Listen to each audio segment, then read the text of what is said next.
नमस्कार, मैं हूं नरेश वत्स। मेरे साथ इस समय दिल्ली बीजेपी के कोषाध्यक्ष और व्यापारियों के अग्रणी नेता जिन्होंने सीलिंग के आंदोलन में एक प्रमुख भूमिका निभाई थी, दिल्ली लोकसभा चुनाव की तैयारियों में जीतते हैं कि किस तरह से बीजेपी को 7 सीटें जिताई जाए, इसी पर बात करते हैं। सतीश जी, स्वागत आपका ब्रॉडकास्ट मंत्रा में। धन्यवाद, बहुत बहुत धन्यवाद। आपसे मैं ये जानना चाहता हूं कि 7 सीटों के लिए आज से नामांकन पत्र दाखिल करने का सिलसिला शुरू हो गया है। बीजेपी को कहां देखते हैं आप इन लोकसभा चुनाव? अब की बार 400 पार और दिल्ली के अंदर तीसरी बार 7 पार। इसलिए बीजेपी असल में देश ने, पूरे देश ने और दुनिया से भी जो चर्चाएं आ रही हैं, ये सब बड़े मन से मान चुके हैं कि अब कोई टक्कर में नहीं है। बिखरे हुए से लोग हैं, तुष्टीकरण करने वाले लोग हैं, तरह तरह के लोभ लालच देने वाले लोग हैं। एक समूसा बन गया है। लेकिन नरेंद्र मोदी की शख्सियत, उनका काम करने का तरीका, उस टीम ने जो आज तक रिजल्ट दिए हैं, वो एक पूरी दुनिया को भरोसा हुआ है कि अगर नरेंद्र मोदी है तो भारत सुरक्षित हाथों में है। इसी का कारण है पाकिस्तान से आवाज़ आती है, हमें नरेंद्र मोदी चाहिए। कोई अमेरिका में बैठकर कहता है हमें नरेंद्र मोदी चाहिए। कोई दूसरे देश, यानी जब दूसरे देश के लोग जो अपने आप को इतना बड़ा मानते थे, आज वो कहते हैं हमें नरेंद्र मोदी जैसा नेता चाहिए। तो भारत का बड़ा परम सौभाग्य है कि उसको तो नरेंद्र मोदी मिल रहा है। तो निश्चित रूप से भारतीय जनता पार्टी आदरणीय श्री नरेंद्र मोदी जी के नेतृत्व में इस बार प्रचंड बहुमत से इतिहास रचने वाली है। सुनीता केजरीवाल लगातार रोड शो कर रही है और जो आम आदमी पार्टी के जो शीर्ष नेता हैं वो कह रहे हैं कि सहानुभूति वोट मिलेगा, और सहानुभूति के लिए उन्होंने सुनीता केजरीवाल का नाम सबसे आगे कर दिया है। शराब माफिया जो जेल में है, आज उसकी सहानुभूति चाहिए क्या? जो ये कहकर आया था कि बच्चों की कसम खाता हूँ कांग्रेस के साथ नहीं जाऊँगा, पिता पुत्र को टिकट नहीं दूंगा, उधर विनय मिश्रा, उधर महाबल मिश्रा। कौन सा ऐसा कुकर्म है जिसका उसने घोषणा आंदोलन के समय कही कि ये लोग करते हैं? मुलायम परिवार, लालू परिवार, सोनिया परिवार, डीएमके, एनडी गठबंधन में जिन जिन के साथ हो जा रहा है, तो किस बात की सहानुभूति? लोग आज नफ़रत की दृष्टि से उसके किए हुए कामों को देखते हैं।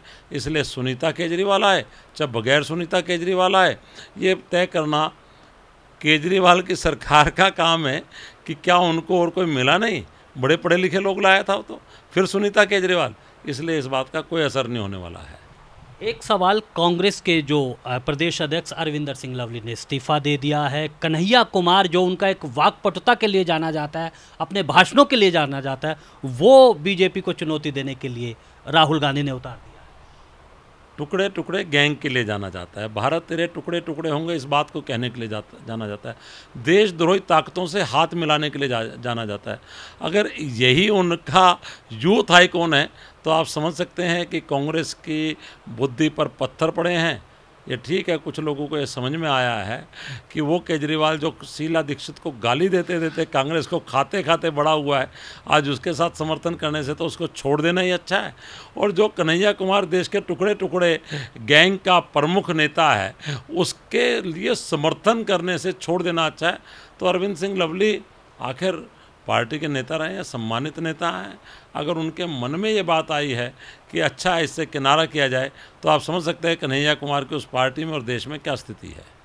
एक नैरेटिव ये चल रहा है कि बीजेपी अगर सत्ता में तीसरी बार आती है तो वो आरक्षण को ख़त्म कर देगी, संविधान को खतरा है। ये तमाम तरह का नैरेटिव बड़ा तेज़ी से चल रहा है। हाँ, 1975 में इमरजेंसी लगाने वाले, लोगों को जेल में डाल देने वाले, आपातकाल के अंदर मीडिया को पूरी तरह से बैन कर देने वाले, जिसके मुंह से इंदिरा शब्द निकल गया, ये भी नहीं पूछा कि उसकी बिटिया का नाम है या बहन का नाम है, उन लोगों को भी जेल, वह संविधान को खतरे में बताते हैं। अगर संविधान, हिंदू धर्म में पक्का कह रहा हूँ, सनातन धर्म जो बिल्कुल पूरे दुनिया के अंदर अच्छी बात, पूरे विश्व का कल्याण हो इस बात के लिए कहता है, उनके होते हुए संविधान को खतरा है, ये लोग वही हैं जो इस बातों पर संविधान के नाम पर आज तक तुष्टीकरण करते रहे हैं और संविधान की आड़ लेकर जितना भी सनातन धर्मियों पर अत्याचार करते रहे हैं। इसलिए उनको लगता है कि अब ये सारे पर्दे खुल रहे हैं, इस तरह का शोर मचा रहे हैं। और जब खुद नरेंद्र मोदी जी ने कह दिया और जिनका नाम लेकर ये कहते हैं संघ का, उनके प्रमुख ने कह दिया जिनका कहना ही सत्य है, उसके बाद कि आरक्षण खत्म नहीं होगा जब तक उस आरक्षण की जरूरत है।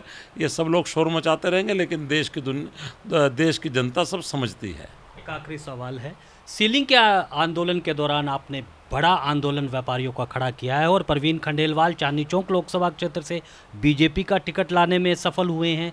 किस तरह से व्यापारियों की आवाज़ को उठाएंगे, क्योंकि आज भी जीएसटी के तमाम ऐसे मुद्दे हैं जो व्यापारी उठा रहे हैं? देखिए, दो बातें हैं। व्यापार जगत बहुत बड़ा है, बहुत सारी नई नई चीज़ें आती हैं, उसके अंदर से कुछ चीज़ें ऐसी भी होती हैं जो शायद धीरे धीरे नीचे तक उतरने में समय लगता है, समझने में समय लगता है, और कुछ चीज़ें ऐसी भी होती हैं जो टेक्निकल रूप से संभव भी नहीं होती हैं। तो व्यापारी, क्योंकि अनेकों तरह का व्यापार है, अनेकों तरह के राज्य हैं, परवीन खंडेलवाल इस बात के बहुत ही अच्छे मास्टर हैं कि व्यापारियों की समस्याओं को अच्छे से उठा पाएँ। निश्चित रूप से परवीन खंडेलवाल को भारतीय जनता पार्टी ने भाजपा के नेता के रूप में, साथ साथ व्यापारियों के नेता के रूप में लोकसभा में का टिकट दिया है। निश्चित रूप से लोकसभा में पहुँचेंगे और उनके पहुँचने का देश की, क्योंकि आर्थिक जगत है, बहुत बड़ा आर्थिक जगत को भी लाभ होगा और व्यापारियों को निश्चित रूप से उस बात का लाभ मिलेगा। लेकिन एक सवाल ये भी खड़ा हो रहा है कि कन्हैया कुमार उदित राज का तो विरोध हो रहा है, लेकिन जयप्रकाश अग्रवाल का नहीं हो रहा है। उनकी भी एक साफ सुथरी छवि है, बड़ी चुनौती है चांदनी चौक लोकसभा क्षेत्र में। देखिए, जयप्रकाश जी की छवि होना अलग बात है, ये चुनाव पार्टियों का है, कैंडिडेट का नहीं। फिर चांदनी चौक, एक बात आप और समझिए, जब जयप्रकाश जी बड़े नेता के रूप में जाने जाते थे, वो बहुत छोटा चांदनी चौक का क्षेत्र था। अब चांदनी चौक उस सीमाओं से बाहर निकल गया है। दूसरी बात, कांग्रेस कहाँ है? अगर इतनी ही बड़ी छवि कांग्रेस के नेताओं की होती तो जिन क्षेत्रों में वो रह रहे हैं, हमारे वजीरपुर विधानसभा से 3000 वोट मिले थे कांग्रेस के प्रत्याशी को विधानसभा के अंदर, किसी और ऐसी स्थिति शालीमार में थी। तो आज असल में कांग्रेस नीचे से पूरी तरह से साफ हो गई है। एक कैंडिडेट 80 साल के बुजुर्ग नेता हैं, इसलिए उनके विषय में कुछ भी कहना अच्छी बात नहीं है, लेकिन कांग्रेस पूरी तरह से समाप्त है और निश्चित रूप से कांग्रेस प्रत्याशी की जमानत जब्त होने वाली है। बहुत बहुत शुक्रिया। तो ये थे सतीश गर्ग जी, जो कि पूरे आत्मविश्वास से लबरेज हैं और कह रहे हैं कि 7 सीटें बीजेपी जो है वो मोदी परिवार के रूप में उनकी झोली में डालने वाली है। तो आज के लिए बस इतना ही। मुझे दीजिए मेरे सहयोगी रविंदर सिंह के साथ अनुमति, और आप बने रहें ब्रॉडकास्ट मंत्रा के साथ।